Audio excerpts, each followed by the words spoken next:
I've moaned a lot. I moaned a lot in the last video. I'm not going to moan all the way through this video. I've decided I'm going to make a shower. If you're unlucky, you may have seen the video from a few weeks ago where I decided showering in a public toilet would be a good idea. One good thing came from that video, and that was that Dave Spruce 1771 got in touch in the comments, and thank you for subscribing. By the way, this is probably a good time to say subscribe, like, share, contractual stuff like that. Yeah. So Dave got in touch and suggested making a shower out of a hula hoop. Remember when you like to do the hula hoop? And it made me think, why not? How bad can it be?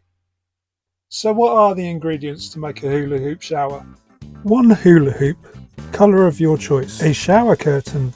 Several shackles that are normally used on boats. A set of screws with eye holes in. Pat Butcher's earrings.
Okay, so this is the first problem. The shower curtain will not go all the way around. I'll try and see if I can take a couple off and see what happens. Otherwise, I think I might have to go and get another shower curtains. I had 2 shower curtains in. Yeah, that would work, wouldn't it? I can put another one halfway around the inside and that will work. And then I think actually this could be a great solution.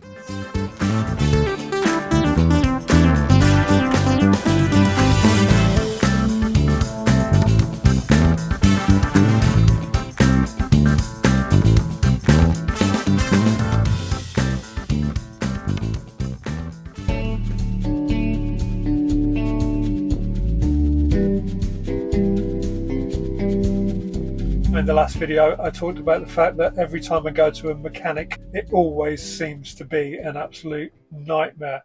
And this time was no different. Broken van update. So I get to the garage, meet the guy that I've been dealing with, and he sits me down and shows me this big metal object in his hand. And he tells me it's the ABS system that they ordered from the second-hand place. So I immediately think, what's the problem? Is it not working? And he said, no, it's fine. It's just that when we installed it, we discovered that it still didn't work, and it actually wasn't the ABS system that was wrong. There was a cable missing, which confused me a little bit. I was like, well, how could it not be there? My ABS was working. And he said some stuff about, it could have dropped out somewhere, and I don't get it really, because surely one end of it should still be in the van. Who knows? Basically, what he told me was the cable dropped out, so that's what was wrong. So actually, my ABS, the original one, still worked. They just had to replace the cable. So then he asked me, would I like to keep the second-hand ABS system? The reason being is the second-hand dealer they'd bought it from said that he would only take it back for £3,000 instead of the £4,000 that they'd paid. So he said, would you like to keep it for £4,000? And I gave it a few minutes thought, and then I said, look, I don't know that if I have this in my van that a mechanic in the future will want to install it. And really, I don't know if my ABS system will ever break. And he said, well, okay, we thought we'd offer because obviously there's a charge for sending it back. They were expecting me to pay it. And I thought, well, it's not me that's done the wrong diagnosis. The fact that it turned out to not be the ABS surely isn't my problem. I don't think so. What do you think? Am I right or wrong here? So I basically said, well, look, I don't think I should have to pay for you sending the ABS back because it's not my fault that the guy you bought it from doesn't want to give you all your money back. And also, it's not my fault that you have to send it back. It's kind of your diagnosis. So then he brings me the bill, this bill. And I assumed that because it wasn't the ABS system, that the bill would be a lot cheaper. To be fair, I did ask them to service the van, so I did get my oil changed. I got the air filters changed. But it was still £800 to get this done for what, as far as I can tell, turned out to be a cable that had gone missing. So the long and the short of this story is every time I go to a mechanic, it feels like I get absolutely. Is it the same for you? Is it just me? I can't. Surely it's not just me. By the way, to top it all off, they'd still charge me to send the ABS back. Are you a mechanic? Are you an honest mechanic? Please get in touch with me. I'd love to find an honest one. To be fair, I do have one in England that seems pretty good. But, oh my God. Anyway. Broken Van Update. This week has been quite a busy week doing DIY in the van. I went to the shop and I bought another cheaper shower curtain just to fill in the gap. But I also bought some knot sealant and some paint to begin painting the walls. A job I'd been putting off for a long time. Knot sealant is one of those things that I would never think of using, but if I didn't use it, my ex-wife would absolutely kill me.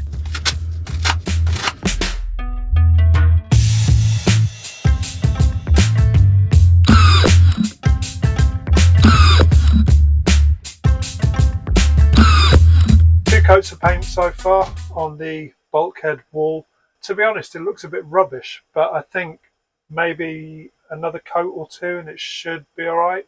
Hopefully. If not, I'll just have to paint over it with something else. I don't really like painting. It always feels like it takes ages to paint something and then you stand back and look at it and it just looks rubbish. Like I say, another couple of coats and it should be alright. Hopefully. Touch wood. Oh, and I bought a coat rack.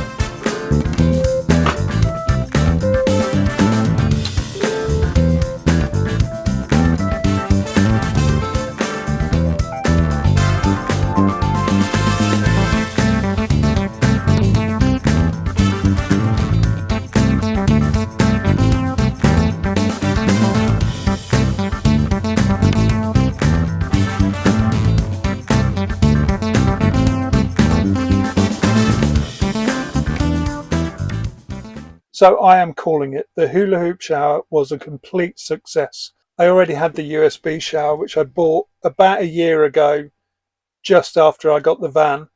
And I also bought a pop-up tent, so I used it outdoors a few times. Great at music festivals, but obviously in winter when it's cold, it's no good. So I always plan to build a shower in the van. However, having now used the hula hoop shower, I don't think that's going to be an issue in future. The only thing that was maybe a little bit awkward was I'd bought a builder's bucket, you know, the kind that real men use to mix cement in. And even though it was quite big, it was still a bit too small. So I have searched around a bit and I've seen that other people use dog baths for their makeshift showers. And this has a couple of advantages, one of which is it folds away and is easy to store. The other is that it has a tap in the base, so it's quite easy to pour away the water. And there's also the bonus that you get to feel like a dog. Amy Adams, eat your heart out.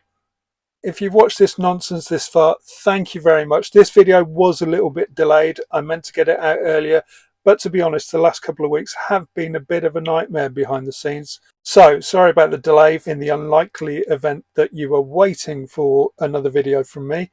But thank you for getting this far. Thank you for watching. I will try and get another video out as soon as I can, hopefully in the next week. I've no idea what that might be about, so if you've got any ideas, leave it in the comments below. But otherwise, thank you very much for watching. Do subscribe if you haven't already, and I will see you next time. Remember when you like to do the hula hoop? Having lots of fun, you did the loop-de-loop. Well, the times have changed, it's a different world. But it's still lots of fun for boys and girls. And the fun is still going around. Hula Hoop with Shoop Shoop Sound, only by Whammo.